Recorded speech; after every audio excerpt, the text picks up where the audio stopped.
Hello friends, welcome to my channel. Friends, आप लोग का मेरे यूट्यूब चैनल में बहुत बहुत स्वागत है। मैं उम्मीद करती हूँ आप लोग स्वस्थ होंगे, मस्त होंगे, पढ़ाई लिखाई में व्यस्त होंगे। आप लोग पढ़ाई लिखाई में बहुत अच्छे से बिजी हो जाइए, क्योंकि आप लोगों के लिए गोल्डन चांस होगा। ठीक है, हम लोग क्या देख रहे हैं, हम लोग ये शाम को 5 PM पे जो आप लोग का वीडियो अपलोड हो रहा है, आधा घंटा लगभग का, ठीक है, 30 मिनट का, उसमें हम लोग ये देख रहे हैं क्या चाइल्ड डेवलपमेंट से बच्चे में कब हकलाना, क्या हकलाना होता है, क्या स्लरिंग है, क्या लिपसिंग है। इसी में हम लोग, ये तो पेज हो चुका है, लेकिन मैं आप लोग को रिकैप कराने के लिए लाई हूँ। नहीं तो 20 से जब पेज यहाँ का भी हकलाना वाला हम लोग पढ़ रहे हैं, और इसमें अभी 2 लाइन बची हुई है। जब मैं वो पढ़ाऊंगी तो आपको आपको लगेगा कि मैम ये कहाँ से आ गया, इसलिए मैंने पीछे की चीजें आपको रिवाइज कराई है। ठीक है, अब आप लोग जान गए क्या पढ़ना है। जो नए बच्चे हों, क्लास को क्या कर लें, सब्सक्राइब, चैनल को सब्सक्राइब कर दें, वीडियो को लाइक कर दें, और कमेंट बॉक्स में कमेंट करिएगा कि अगला, जब ये चाइल्ड डेवलपमेंट खत्म हो जाएगा तो आपको कौन सा टॉपिक चाहिए। क्या मैं टेक्सटाइल पे वीडियो लाऊं, या मैं एम्ब्रॉयडरी पे लाऊं, या मैं एक्सटेंशन एजुकेशन पे लाऊं, जो आप कहोगे मैं नेक्स्ट वो कंप्लीट कराऊंगी। अभी फिलहाल मेरा एक लक्ष्य चल रहा है कि मुझे चाइल्ड डेवलपमेंट कंप्लीट करा देना है। ठीक है, आधे आधे घंटे, 40-40 मिनट, 20-25 मिनट, जैसे ही टाइम मुझे मिलता है, मैं ऐसे करके 10-15 वीडियो में मैं कंप्लीट करा दूंगी। ठीक है, अब आप लोग जान गए मुझे क्या पढ़ना है। अब यहाँ से मैं वीडियो को पॉज करूंगी, मैं नेक्स्ट पेज पे चलूंगी। ठीक है, पेज नंबर 302 आप देख सकते हैं, यहाँ आप लोग देख लो, पेज नंबर 303 पे आप लोग को ला दिए। ठीक है, अब यहाँ से चीजें हम लोगों की सीरियल वाइज चलेगी। ठीक, तो हम लोग बबलाना पढ़ रहे थे, बबलाना में अब ये 2 लाइन जब मैं आपको दिखा रही हूँ तो आपको लग रहा होगा कि मैम हाँ नेक्स्ट वीडियो, अच्छा हाँ, जो लोग पीछे के जो 2 वीडियो ना देखे हों वो देख लें, बिना देखे आपको समझ में नहीं आएगा बीच में कूद कूद करके, क्योंकि एक बुक है, बुक का पेज मैं पढ़ाती हूँ। तो ये तो नहीं हो सकता है ना कि 505 पेज का बुक है या 525 का है तो मैं एक ही दिन में पढ़ा दूंगी, उसे स्टेप बाय स्टेप कराना पड़ता है। एक पेपर भी मैं सॉल्व कराई हूँ 2021 TGT का, उसमें भी 4 पार्ट हुआ है। LT का मैंने कराया 2018 का, उसमें भी 3 पार्ट हुआ। क्या एक ही दिन में संभव नहीं ना हो पाता है करा पाना, इसलिए पार्ट 1 पार्ट 2 करके आता है। तो पार्ट 1 पार्ट 2 पे आप लोग ध्यान दे लिया करें कि कौन सा पार्ट चल रहा है। ठीक है, तभी आपको चीजें मतलब एकदम चैप्टर वाइज होगा और टॉपिक वाइज होगा तो आपको समझ में आएगा, बीच में कूदने से कुछ नहीं होता। ठीक है, धैर्य बना के पढ़ाई किया जाता है। इस प्रकार स्पष्ट होता है कि हकलाना में विशेष किसी शब्द के प्रथम अक्षर को बार बार दोहराया जाता है, जैसे ग ग ग ग ग ग ग ऐसे बोला जाता है। ठीक है, मतलब कोई भी चीज बोलने से पहले तो 3 बार अगले वाले अक्षर को बोला जाता है। नंबर 4 क्या है, तीव्र और स्पष्ट बाड़ी, जिसे क्या कहेंगे, क्लटरिंग कहेंगे। ठीक है, क्या कहेंगे, इस प्रकार के बाड़ी विकार में बालक तीव्र गति से बोलता है, जिसके कारण भाषा अस्पष्ट हो जाती है, यानी बहुत तेज तेज बोलना।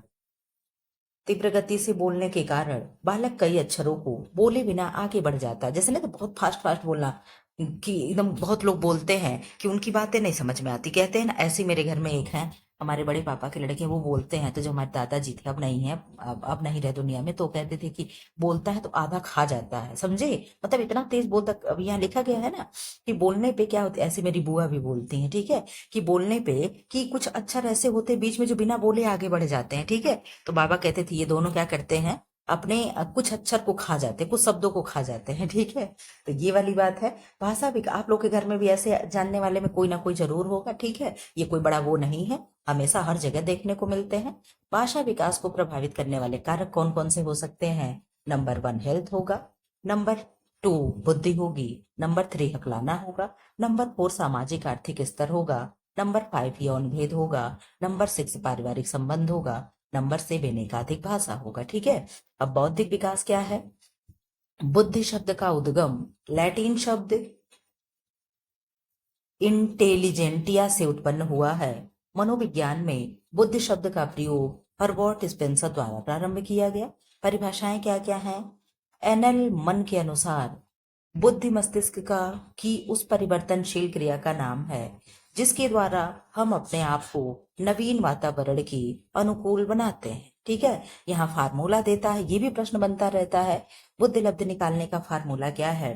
तो MA/CA × 100।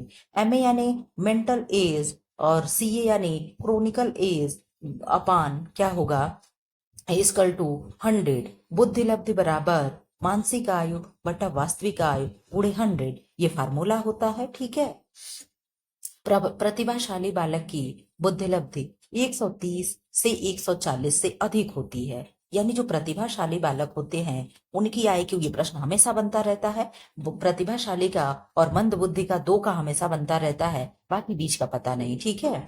बुद्धिमापन की स्वीकृत परीक्षण करने वाले प्रथम मनोवैज्ञानिक बीने थे। ठीक है। मंद बुद्धि बालकों की बुद्धि लब्धि यानी आईक्यू 80 से कम होती है। ये 2 डाटा आप लोग याद रखिएगा। प्रतिभाशाली का 130 से 140 से अधिक होगा। 120 भी कहीं कहीं देता है, आप लोग पीवाईक्यू में देखे होंगे कि 120 से ऊपर होता है। ठीक है। या और नीचे वाले का दे मंद बुद्धि का, तो आपको 80 यानी 80 याद रखना है। ठीक है। बीटेन के अनुसार बुद्धि एक निश्चित दिशा की ओर ले जाने वाले प्रवृत्ति हैं। यह सुव्यवस्थित होकर निर्दिष्ट स्थान तक पहुंचने की योग्यता है। यह आलोचना करने की प्रवृत्ति है। टर्मन के अनुसार अमूर्त वस्तुओं के विषय में चिंतन की योग्यता का नाम ही बुद्धि होता है। हार्डाइक ने क्या कहा?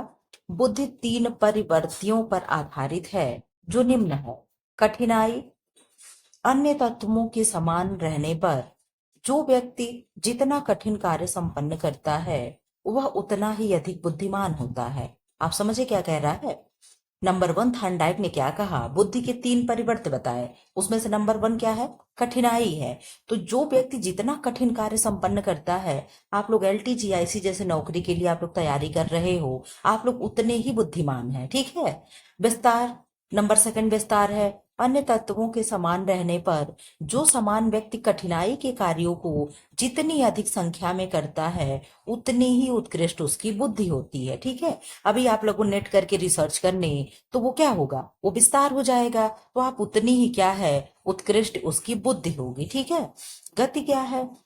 अन्य तत्वों के समान रहने पर जो व्यक्ति जितनी शीघ्रता पूर्वक प्रश्नों का उत्तर देता है या कार्य करता है उसकी बुद्धि उतनी ही अधिक मानी जाती है। जैसे अभी हम प्रश्न पढ़ते ही रहते हैं, तब तक आप लोग 29 का ए, 30 का बी, 31 का सी, जहां तक आप लोग को प्रश्न स्क्रीन पे दिखता है आप फटाफट आंसर करते चले जाते हैं। ये देख करके मुझे बहुत खुशी होती है कि अभी हम प्रश्न नहीं पढ़ पाते हैं, बच्चे आंसर दे लेते हैं। ये जान करके मुझे बहुत खुशी होती है कि आप लोग की तैयारी बहुत अच्छी है।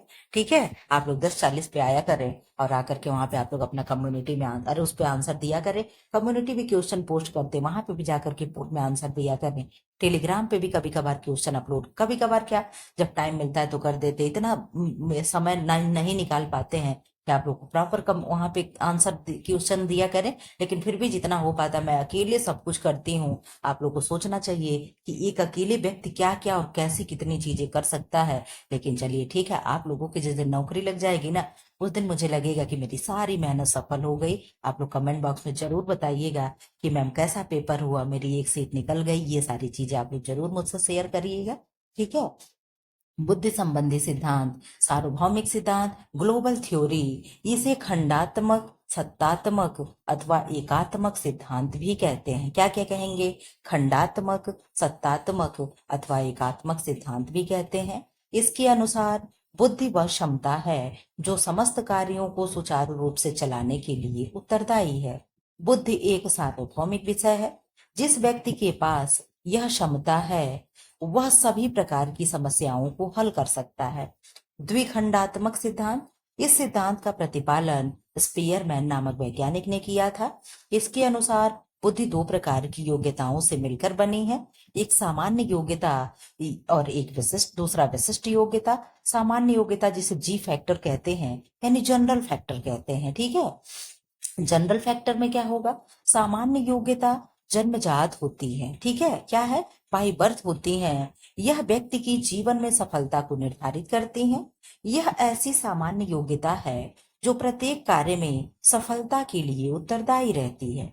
सामान्य योग्यता को जी फैक्टर या जी कारक भी कहते हैं। जी फार क्या स्टैंड करेगा? आप कहोगे मैम जी फार जनरल स्टैंड करेगा। जनरल यानी सामान्य योग्यता। ठीक है। विशिष्ट योग्यता यानी एस फैक्टर, एस मतलब क्या हो गया? Special factor. ठीक है। या स्पेसिफिक फैक्टर। ठीक। विशिष्ट योग्यता विशिष्ट कार्यों को सफलतापूर्वक करने की क्षमता है। जिस व्यक्ति में किसी विशिष्ट योग्यता की प्रधानता होती है वह उसी में निपुणता प्राप्त करता है, अन्य में नहीं। ठीक है।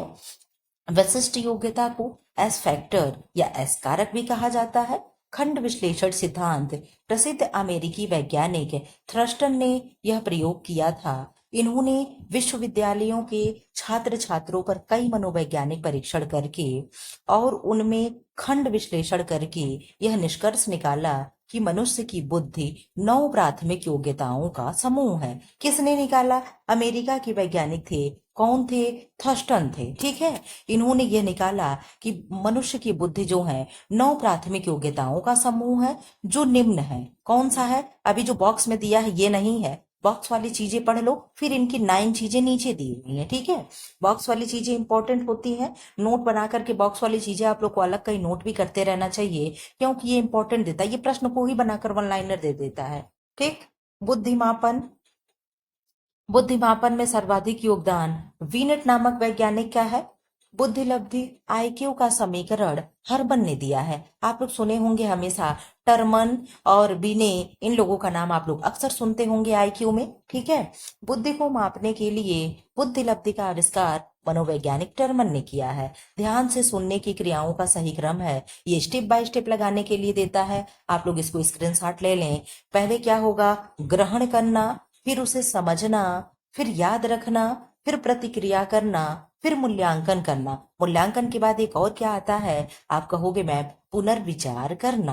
आपको जब भी क्रम से लगाना हो तो लास्ट में मूल्यांकन रखिएगा, और अगर कहीं पुनर्विचार हो तो मूल्यांकन के बाद में उसको रख दीजिएगा। आपका तुरंत ये क्या है, सीक्वेंस बैठ जाएगा। ठीक है, लेकिन लास्ट में आपको क्या रखना है? इवेल्युएशन रखना होता है। ठीक, और अगर कहीं पुनर्विचार दिया हो तो फिर मूल्यांकन के बगल में आपको पुनर्विचार रख देना होता है। ठीक है, तो ये सीक्वेंस लग जाते हैं, इसलिए आप लोग इसको समझ के रखिएगा।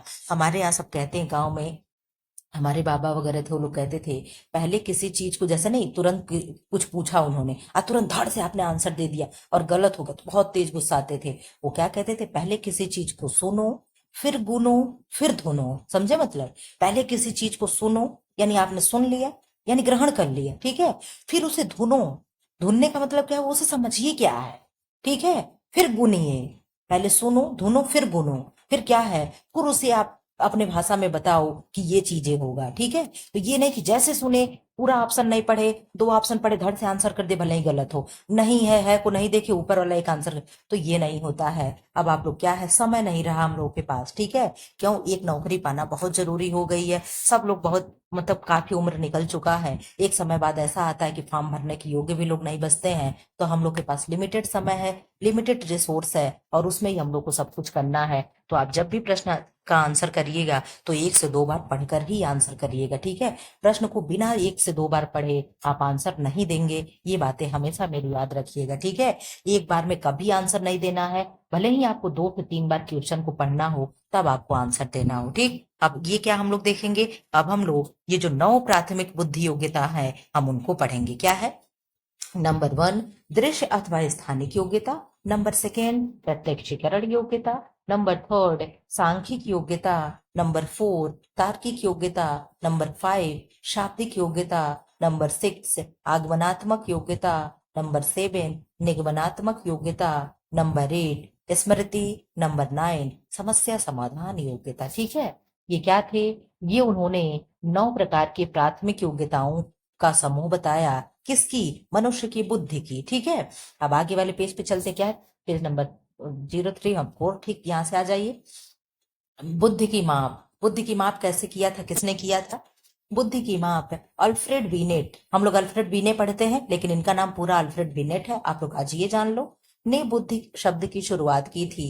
इन्होंने अपने अध्ययनों के दौरान यह पाया कि यदि मंद बुद्धि के बालकों की अलग से विशेष कक्षाओं का प्रबंध किया जाए तथा शिक्षण की व्यवस्था की जाए तो वे भी अपनी बुद्धि का विकास कर सकते हैं, जीवन जी सकते हैं और जीवन में सफलता प्राप्त कर सकते हैं। यानी जो विशेष बालक होते हैं उनके लिए विशेष कक्षाएं चलाई जाए। ठीक है, जैसे आप लोग देखते हो कुछ जो बालक सुन नहीं सकते हैं उन्हें लिपसिंग करके चीजें बताई जाती है, आपके होठों को देख करके वो जान लेते हैं कि आप क्या कह रहे हो। उन्हें क्या है, इस तरीके से ग्राफ दिखा दिखा करके पढ़ाया जाता है। तो ये सब विशेष कक्षा में ही होगा। अगर आपके साथ में अच्छा बच्चा है यानी ठीक ठाक बच्चा है तो वो उसे दिक्कत होगी। ठीक है, इसीलिए विशेष कक्षाएं और विशेष बच्चे की मांग उठती रहती है। ठीक है, कि ऐसे बच्चों को अलग ही स्कूल में एडमिशन कराना चाहिए। बुद्धि परीक्षण के टाइप कौन कौन से हैं? नंबर 1 व्यक्तिगत बुद्धि परीक्षण, नंबर 2 सामूहिक बुद्धि परीक्षण, नंबर 3 शाब्दिक बुद्धि परीक्षण, नंबर 4 अशाब्दिक बुद्धि परीक्षण। अब इन सब के बारे में हम लोग विस्तार से पढ़ेंगे कि व्यक्तिगत बुद्धि परीक्षण क्या है। इस परीक्षण में परीक्षणकर्ता एक समय केवल एक ही व्यक्ति की बुद्धि का मापन कर सकता है। ठीक है, किसका? केवल एक व्यक्ति का एक समय में मापन कर सकता है। परीक्षण हेतु परीक्षणकर्ता पहले से ही तैयार कर लेता है बुद्धि। इस परीक्षण में परीक्षणकर्ता एक समय में केवल एक ही व्यक्ति की बुद्धि का मापन कर सकता है। परीक्षण हेतु परीक्षणकर्ता पहले से ही प्रश्नों को तैयार कर लेता है। बुद्धि परीक्षण में प्रयोग किए गए प्रश्न शाब्दिक, अशाब्दिक, क्रियात्मक अथवा किसी भी प्रकार का हो सकता है। जैसे हम आप लोग का वीडियो शूट करने जाते हैं तो उससे पहले क्या मुझे पढ़ाना है, मैं टॉपिक खोजती हूँ, क्योंकि आप लोग तो बताते ना हो कि मैम अगला वीडियो इस पे दीजिए, तो मुझे अपने मन से ही सब करना रहता है। तो मैं वो टॉपिक सेलेक्ट करती हूँ, अच्छा चलो ठीक है, मैं चाइल्ड डेवलपमेंट मैं ये करा दे रही हूँ। उसके बाद फिर मैं फोटो खींचती हूँ, फिर फोटो को स्कैन करती हूँ ताकि कलर इसका व्हाइट हो जाए। जैसे मैं फोटो खींचती हूँ ना, अगर पढ़ाऊँ तो आपको दिखाई ना दे। पहले आप लोग मेरा बहुत पहले वाला वीडियो देखते होंगे तो वैसा दिखता होगा। फिर उसके बाद मैं सेट करके फिर मैं आप लोग को स्क्रीन रिकॉर्डर लगा के रिकॉर्ड करती हूँ। तो ऐसे ही जो ये टेस्ट करता है तो पहले अपने प्रश्नों को तैयार कर लेता है, फिर जाकर के परीक्षण करता है। ठीक है, व्यक्तिगत बुद्धि परीक्षण द्वारा बुद्धि का मापन करते समय यह जरूरी है कि परीक्षणकर्ता का संबंध परीक्षार्थी के साथ मधुर हो। यानी क्या हो? उसका संबंध मधुर हो। प्रश्नों के उत्तर आ जाने के बाद परीक्षणकर्ता निर्धारित मापदंड के आधार पर परीक्षार्थी की मानसिक योग्यता का मूल्यांकन करता है। नंबर सेकंड क्या है? सामूहिक बुद्धि परीक्षण। यह एक ऐसा बुद्धि परीक्षण होता है जिसमें एक समय में एक साथ ही व्यक्तियों के विशाल समूह का बुद्धि परीक्षण किया जाता है। जैसा कि नाम से आप लोगों को स्पष्ट हो रहा होगा कि व्यक्तिगत दिया था तो एक व्यक्ति एक बालक, और यहाँ पे सामूहिक में तो एक साथ में कई लोग, कई परीक्षण, कई समूहों का जांच कर सकता है। ठीक है, सामूहिक बुद्धि परीक्षण के अंतर्गत निम्नलिखित परीक्षण आते हैं: आर्मी अल्फा परीक्षण, आर्मी बीटा परीक्षण, आर्मी जनरल परीक्षण एंड जलौटा सामूहिक बुद्धि परीक्षण आदि। आप लोग पढ़े होंगे जब टेट और सी टेट का एग्जाम क्लियर करने के लिए, तो ये चीजें बहुत अच्छे से वहां पे क्वेश्चन बनते हैं। अब तो मुझे भूल गया, जब मैं सी टेट और टेट की तैयारी की थी तो मैंने बहुत ही ये सब रट्टा मार दिया था। ठीक है, और आप लोग सब लोग, आई थिंक आप लोग टेट सी टेट निकाले होंगे। ठीक है, तब वही क्रेज में था। ठीक, मस्तिष्क अपने वयस्क भार का 90% तक पहुंचता है जब बालक की बुद्धि 6 वर्ष की हो जाती है। इस बॉक्स को आप लोग एकदम रट डालिएगा, स्क्रीनशॉट ले लीजिए। ठीक है, तीव्र बुद्धि मानव आईक्यू 140 से अधिक होता है। समझदारी और तर्क शक्ति बच्चों में औपचारिक परिचालन अवस्था में विकसित होती है। उच्चतर बुद्धि में बच्चों में योनि परिपक्वता सामान्य समय से पूर्व आती है। ठीक है, इधर आ जाओ। शाब्दिक बुद्धि परीक्षण क्या है? इस बुद्धि परीक्षण में परीक्षार्थियों को प्रश्नों का उत्तर शाब्दिक रूप से देना पड़ता है।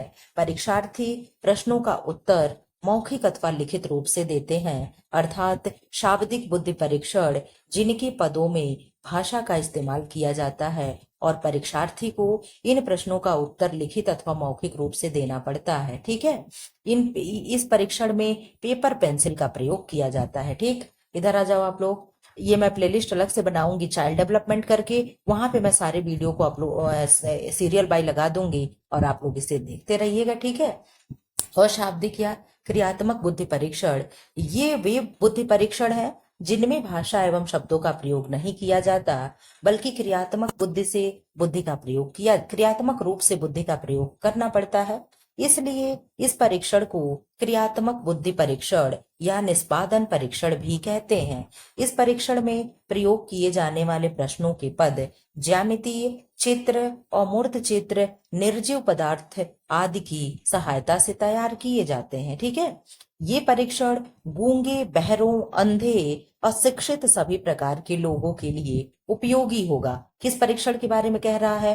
अशाब्दिक या क्रियात्मक। जैसे मैंने आप लोग को बताया कि लिप सिंक करके, चीजों को दिखा करके, ग्राफ बना करके बच्चों को पढ़ाया जाता है। तो ये किसको किसको पढ़ाएंगे? जो स्पेशल बच्चे होते हैं, जो विशेष बालक होते हैं, जैसे गूंगे हो गए, बोल नहीं सकते, बहरे जिन्हें सुनाई नहीं देता, अंधे जिन्हें दिखाई नहीं देता, उन्हें ब्रेल लिपि से पढ़ाते हैं। ये सारी चीज इनके लिए होती है। मानसिक आयु एवं बुद्धि परीक्षण। मानसिक आयु व्यक्ति की बुद्धि स्तर का सूचक है। मानसिक आयु किसी विशेष आयु में बालक की मानसिक परिपक्वता को प्रकट करती है।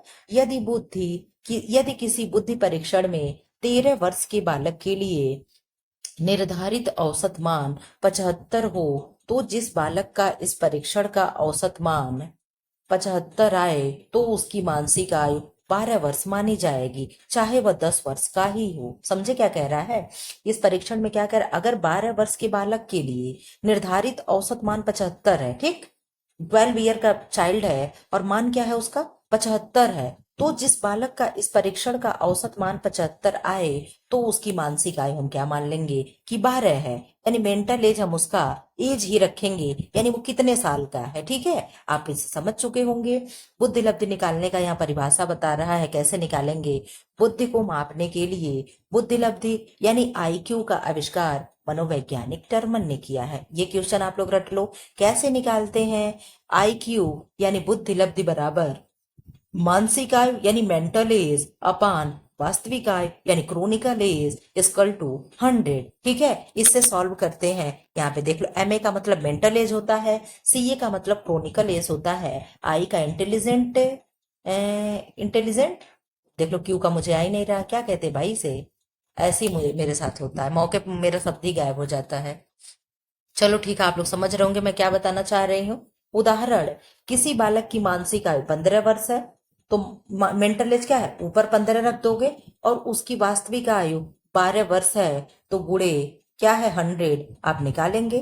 तो आप कहोगे मैम इसको निकालने के लिए ये कट पिट करके 125 लाया है, तो कैसे लाया आप? यहाँ पे पहले तो 0 को काट दिया है, अब बचा 10। अब इसको काटने के लिए आप तरीका लगा सकते हो कि 10 एक कम 10 है, अगर इसको हम काटें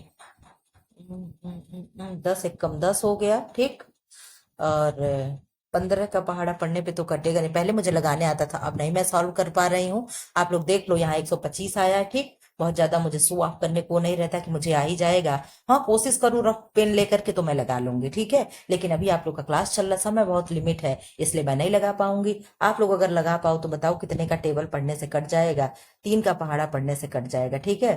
तीन तीन तीन के तीन, तीन दो छः, 3 चौको 12, तब भी 4 आ रहा है, और 3 पचे 15, इस तरीके से कटने पे 3 पचे 15 तो 5 आ गया, ठीक है। और लेकिन ये भी फिर 3 से कटना चाहिए, ठीक, जो भी होगा फिर एक ही से सब कटते हैं। तो यहाँ पे अगर 3 तिरिक 9, 3 चौक 12 तो यहाँ 4 होना, चलो छोड़ो जाने, तो मुझे नहीं आ रहा है। यहाँ पे बुद्धि लब्ध का आप लोग लिस्ट देख लो। 140 से 200 तक है तो प्रतिभाशाली है, 120 से 140 है तो प्रखर बुद्धि है, 110 से 120 है तो उत्कृष्ट बुद्धि है, 90 से 110 है तो सामान्य बुद्धि है, और 80 से 90 है तो मंद बुद्धि है, 70 से 80 है तो निर्बल बुद्धि है, 50 से 60 है तो मूर्ख बुद्धि है, 25 से 50 है तो महामूर्ख या मूढ़ है, और 0 से 25 है तो जड़ बुद्धि है। ठीक है, आप लोगों को मैं किसी और वीडियो में वो मैं निकालना एज सीख करके आऊंगी, जब मैं प्रैक्टिस कर लूंगी तो मैं आपको बता दूंगी। सब कुछ तो उसमें है, बट किससे कटेगा ये नहीं आ रहा है समझ में। प्रयोगशाला में कार्य करते समय छात्रों में मनोवैज्ञानिक दृष्टिकोण का विकास होता है। वस्तुनिष्ठ परीक्षण मुख्यतः स्मरण पर आधारित होते हैं, और सबसे बेस्ट परीक्षण यही होता है जो हम लोग एग्जाम में देते हैं। जो विकल्प होता है एबीसीडी ना, यही सबसे बेस्ट होता है, ठीक। निबंधात्मक प्रश्न बनता है ना, निबंधात्मक होगा, वर्णनात्मक होगा कि वस्तुनिष्ठ होगा, तो बेस्ट वस्तुनिष्ठ होता है, ठीक है। बच्चों के बौद्धिक विकास का क्रम अतिरिक्त से निश्चित की ओर संबंधित है। 104 पेज है, अब 105 देख लेते हैं। यहीं पे क्या करेंगे, वीडियो को मैं खत्म कर दूंगी क्योंकि बहुत बड़ा हो जाएगा, और हम लोग को इसमें बहुत बड़ा वीडियो नहीं रखना है, क्योंकि आज मेरे पास मान लीजिए समय है, कल को समय नहीं रहता है, मेरे पास इतना काम रहता है, मैं आपसे कुछ कह नहीं सकती हूँ। बौद्धिक विकास को प्रभावित करने वाले कारक आनुवंशिकता है, वातावरण है, प्रजाति अंतर है, लिंग है, स्वास्थ्य है, आयु है, ये सब बौद्धिक विकास को प्रभावित करते हैं। बौद्धिक विकास को आनुवंशिकता भी करेगा, माता पिता हमारे बड़े आइंस्टीन रहे होंगे तो हम भी आइंस्टीन होंगे, ठीक है। वातावरण मेरा डिपेंड करेगा, मैं किस वातावरण में रहती हूँ, मैं झुग्गी झोपड़ी में रहती हूँ कि मैं एचआईजी में रहती हूँ, कि मैं ईडब्ल्यूएस में रहती हूँ, मैं कि मैं मतलब जो सोसाइटी होगा, ठीक है। प्रजाति अंतर यानी कि प्रजाति अंतर क्या होगा भाई, प्रजाति अंतर यानी प्रजाति अंतर क्या होगा भाई, जात वगैरह से चीजें हो गई, ठीक है। लिंग यानी फीमेल है कि मेल है। स्वास्थ्य, आपका हेल्थ अच्छा होगा तो आप अच्छे से पढ़ाई करोगे, अच्छे से चीजें समझ में आएंगी। और आयु, एज भी क्या करता है, बौद्धिक को यानी विकास को प्रभावित करता है, ठीक। बाल अपराध, अर्थ, कारण एवं उपचार, इसका पहले तो आप लोग विस्तार देख लो। जुवेनाइल, ठीक है, juvenile delinquency, meaning, causes and treatment. बाल अपराध क्या होते हैं, बाल अपराध, ठीक है, हम लोग अक्सर पढ़ते हैं। बाल अपराध दो शब्दों से मिलकर बना है। बाल जमा अपराध, ठीक है, जमा कह लीजिए प्लस कह लीजिए, ठीक है। बाल अपराध, बाल प्लस अपराध बराबर बाल अपराध, अर्थात बालक द्वारा समाज में निर्मित नियमों का कानून के विरुद्ध किया गया कार्य अथवा व्यवहार जो अपराध की श्रेणी में आता है, क्या कहलाता है, बाल अपराध कहलाता है। क्या कहलाएगा, बाल अपराध कहलाएगा। दूसरे शब्दों में, बालकों के द्वारा सामाजिक मूल्यों के विपरीत किया गया प्रत्येक कार्य बाल अपराध कहलाता है तथा इन्हें करने वाले बालक बाल अपराधी कहलाते हैं। क्या कहलाते हैं, बाल अपराधी कहलाते हैं। अंग्रेजी में इसे डिलाइनक्वेंसी कहते हैं, ठीक है। प्रत्येक राष्ट्र तथा समाज के अपने पृथक सामाजिक मूल्य तथा नैतिक मापदंड होते हैं तथा वह प्रत्येक सदस्य से अपेक्षा रख करता है कि उनका उचित प्रकार से पालन करें, ठीक। इन निर्धारित मूल्यों तथा मापदंडों के विरुद्ध किया गया प्रत्येक कार्य अपराध की श्रेणी में आता है। और यदि वह बालक एक निश्चित आयु के बालक भारतवर्ष में या 14 से 18 वर्ष है, यानी अगर पूछे कि इंडिया में बाल अपराधी का उम्र क्या है तो आप 14 से 18 वर्ष लगाओगे, ठीक है। 18 के बाद बच्चा एडल्ट हो जाता है, ठीक, द्वारा किया जाता है, इसे हम बाल अपराध कहते हैं, ठीक है।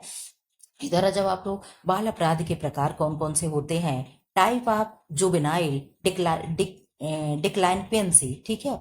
बालकों में कुछ निम्नलिखित अपराध देखे जाते हैं, जैसे चोरी करना। चोरी करना जैसे बच्चा सीखता है, पहले जरा सा टॉफी चुराएगा, फिर क्या करेगा, आपके पर्स से कुछ 1-2 रुपए निकालेगा। वहां पे बच्चों को रोकना चाहिए कि कोई भी चीजें अगर चाहिए, खाने की भी चीज चाहिए तो तुम मांगो, ठीक है, मांग करके खा लो, लेकिन चोरी नहीं। यही लापरवाही धीरे धीरे करते करते फिर बच्चा आगे बहुत हद तक निकल जाता है, ठीक। तो चोरी करना। सेकेंड, माता पिता के नियंत्रण को ना मानना, यानी आपके बताए हुए बातों पे नहीं चल रहा है, आप जो कह रहे हो उसके विपरीत जा रहा है। झूठ बोलना, धूम्रपान करना, स्मोकिंग करना। आजकल ये जो भी बच्चे हैं, बड़े बड़े घरों के बच्चे हैं, जो जरा सा भी छूट पा रहे थे, ये सब लाइन में जा रहे हैं। बहुत देख करके बहुत बुरा लगता है। चौराहे पे कहीं आप देख लीजिए, छोटे छोटे उम्र के बच्चे हैं, लेकर के सिगरेट पी रहे होते हैं, इतनी तकलीफ होती है। लेकिन हम ये भी जानते हैं कि उनके माता पिता नहीं जानते हैं। माता पिता अगर जानते, कोई भी माँ बाप नहीं चाहेंगे मेरा बच्चा बिगड़े, लेकिन देखो तो बहुत बुरा लगता है कि इतने छोटे छोटे जरा जरा सा बच्चे क्या क्या करते हैं। लेकिन खैर चलिए, क्या कोई करे, जमाने में ही जब आग लगी है, ठीक है। तो धूम्रपान करना यानी स्मोकिंग, गंदी तथा भद्दी भाषा का प्रयोग करना, निगाली देना, किसी लड़की को छेड़ना, अपशब्द बोलना, लड़ना झगड़ना, बुरे संगत में रहना, कानून को भंग करना, उद्देश्य विहीन घूमना, यानी बिना मतलब के घूमे जा रहे कहीं भी, चलो आज इधर चलते, आज यहाँ चौराहे पे चलते हैं। पलायनशीलता, ऐसे कार्य करना जिससे दूसरों को पीड़ा पहुंचने का भय हो, यानी 4 लड़के चौराहे पे खड़े हों, एक छोटी सी बच्ची के अगर हम लोग गुजरते हैं, अगर 4 लोग चौराहे पे खड़े हों तो दिल में थोड़ी सी डर हो जाती है, अरे भगवान जी किसी तरीके से निकल जाए। ऐसा होता है कि नहीं होता, सबके साथ होता होगा, मेरे भी साथ होता है। स्कूल की वस्तुओं को बर्बाद करना, यानी जो भी स्कूल में जा रहे वहां पे डेस्क बेंच तोड़ना, ये सब क्या है, यही सब अपराध शुरू होते हैं। यौन अपराध, और क्या है, बिना पूछे किसी के घर या उसकी गाड़ी में प्रवेश कर लेना करना, ठीक। दीवारों पर गंदे शब्दों का प्रयोग करना, आप लोग अक्सर देखते हो जहां भी पार्क वगैरह में कहीं जाते होंगे आप लोग, हमारा तो बहुत निकलना नहीं होता है, लेकिन पहले कभी जाते थे देखते थे, पेड़ों पे आई लव यू बना करके, दिल बना करके, नंबर वगैरह लिखा होता है। ये सब भी अपराध की श्रेणी में आते हैं। हमेशा झूठ बोलना इत्यादि, ये सारे क्या हैं, बाल अपराध के लक्षण हैं। आप चाहे तो फोटो खींच सकते हैं। इधर आ जाओ आप लोग, इधर फोटो कट गया है लेकिन बहुत ज्यादा नहीं कटा है, कि ठीक क्या है, बाल अपराध के कारण क्या क्या होते हैं। बाल अपराध को 5 भागों में बांटा जा सकता है। वंशानुगत कारण, शारीरिक कारण, सामाजिक कारण, आर्थिक कारण एंड मनोवैज्ञानिक कारण, ठीक है। ये सब क्या है, बच्चे को बाल अपराधी बना देते हैं, ठीक है। इधर आ जाओ आप लोग, यही पेज आप लोग का लास्ट होगा। वंशानुक्रम कारण, वंशानुक्रम कारण क्या है, सीजर लोम्ब्रोसो ने कहा, क्या कहा, गैलोफोरो इत्यादि मनोवैज्ञानिक का मत है कि अपराध के कारण वंशानुक्रम है, क्योंकि जो बच्चे अपराधी होते हैं उनके कुछ विशेष प्रकार के शारीरिक एवं मानसिक लक्षण होते हैं। ठीक है, देख कर नहीं लगता कि अरे इसको देखो, इसकी आंखें देखो, इसको देखो, इसको देख करके बहुत अजीब लगता है, ऐसा आप लोग किसी को कहते हुए सुने होंगे। शारीरिक कारण जिसे फिजिकल कॉजेस कहते हैं, शारीरिक कारणों से शारीरिक दोष अथवा हीन स्वास्थ्य अपराधी प्रवृत्ति को प्रभावित करते हैं। ठीक है, ऐसे बच्चों के साथ समाज के अन्य व्यक्ति का व्यवहार ठीक नहीं होता। ऐसे बच्चों को चिढ़ाना, हीन निगाहों से देखना, जिससे उसे समाज के प्रति घृणा हो जाती है। यानी अगर कोई बच्चा हो, उसे आप लोग बार बार चिढ़ाते रहो, ये करते रहो, तो बच्चा देखते देखते क्या होता है, आप लोगों से उसका बिहेवियर जब वो देखता है तो ऐसे भी बच्चा अपराधी हो जाता है। ठीक है, उसे समाज से घिन आने लगती है। इसके अतिरिक्त सौतेले माँ बाप के प्यार से ग्रसित रह जाना, माता पिता की मृत्यु हो जाना इत्यादि से भी बाल अपराधी बन जाते हैं। ये तो खैर है ही, माँ बाप का प्यार ना मिलना, घर में अजीब सा व्यवहार होना, तो बच्चों को ये सब अपराधी प्रवृत्ति का बनाता है। सामाजिक कारण क्या होगा? बाल अपराध ने सामाजिक कारणों को भी दो भागों में विभाजित किया है, पारिवारिक कारण और परिवार के कुछ बाहरी कारण। तो पारिवारिक कारण क्या है? फैमिली कॉजेस, अशिक्षित माता पिता, जिनकी आप लोग देखते होंगे जो एकदम लेबर ओबर टाइप के इंसान होते हैं, जो रोड पे झुग्गी झोपड़ी डाल के रखते हैं, उनके बच्चे कैसे होते हैं? क्योंकि वो खुद नहीं पढ़े हैं, वो जान ही नहीं, उनको स्कूल ही नहीं भेजते हैं भाई, इतने बड़े बड़े उनके बच्चे हो जाते हैं। वो रोड पे अगर लेटे हैं तो वहीं उनका बच्चा भी लेटा है, खेलेगा कूदेगा। ठीक, जिनके माता पिता अशिक्षित होते हैं वे अपने बालकों को ठीक प्रकार से निर्देशन नहीं कर सकते हैं, जिसके परिणाम स्वरूप बच्चे गलत व्यवहार करना शुरू कर देते हैं। टूटा परिवार, इसे ब्रोकन होम कहते हैं। बालकों को अपराधी बनाने में टूटा परिवार का भी मुख्य हाथ होता है। जिस परिवार में पति पत्नी के बीच आपस में अलगाव होता है, तलाक होगा, मतभेद हो गया इत्यादि रहता है, तो ऐसे परिवारों का संतुलन बिगड़ जाता है। बच्चों को माँ बाप दोनों का प्यार चाहिए होता है, जिसे एक साथ लेकर चलना कठिन होता है। इसे टूटा परिवार की संज्ञा दी गई है। ऐसे परिवारों के बच्चे तरह तरह के अपराध करने लगते हैं। माता पिता द्वारा तिरस्कार, बालकों पर माता पिता के व्यवहार का अधिक प्रभाव पड़ता है। जब बालक को अपने माता पिता द्वारा प्यार नहीं मिलता, बल्कि उसे उसके कार्य पर दंड दिया जाता है, तो ऐसे समय उनमें विद्रोह की भावना जागृत हो जाती। हमेशा बच्चे को दंड नहीं देना चाहिए, उसे प्यार से भी समझाना चाहिए, जिसके कारण उसका स्वरूप जो होता है अपराधी प्रवृत्ति का हो जाता है। अपराधी भाई बहन का प्रभाव, यदि किसी परिवार में उसके भाई बहन पहले से ही अपराधी प्रवृत्ति के होते हैं, कहते हैं ना जैसे बड़ा घर का बच्चा है, लड़की और लड़का बेकार हो जाते हैं तो पीछे से सारे भाई बहन खराब हो जाते हैं। ठीक है, तो वो वाली बातें यहाँ कही जा रही है। अनैतिक परिवार, किसी भी परिवार में यदि माता पिता या उसके परिवार के कोई भी सदस्य अनैतिक कार्य करते हैं तो उसके घर के अनैतिक, उस घर को अनैतिक परिवार कहा जाता है। इस परिवार के बच्चे धीरे धीरे अनैतिक कार्य करना प्रारंभ करते हैं। किशोर लड़के तथा लड़कियां दोनों ही अपराधी प्रवृत्ति के हो जाते हैं। अब पेज नंबर 306 तो है मेरे पास, लेकिन मैं ये दूसरे वीडियो में कराऊंगी, अभी नहीं कराऊंगी, वीडियो लंबा हो जाएगा और थ्योरी क्लास से आप लोग इतने देर तक टिक कर पढ़ते नहीं है, मुझे मालूम है। फिलहाल ऐसे वीडियो देखने के लिए चैनल को लाइक करें, शेयर करें एंड सब्सक्राइब करें। Thanks for watching.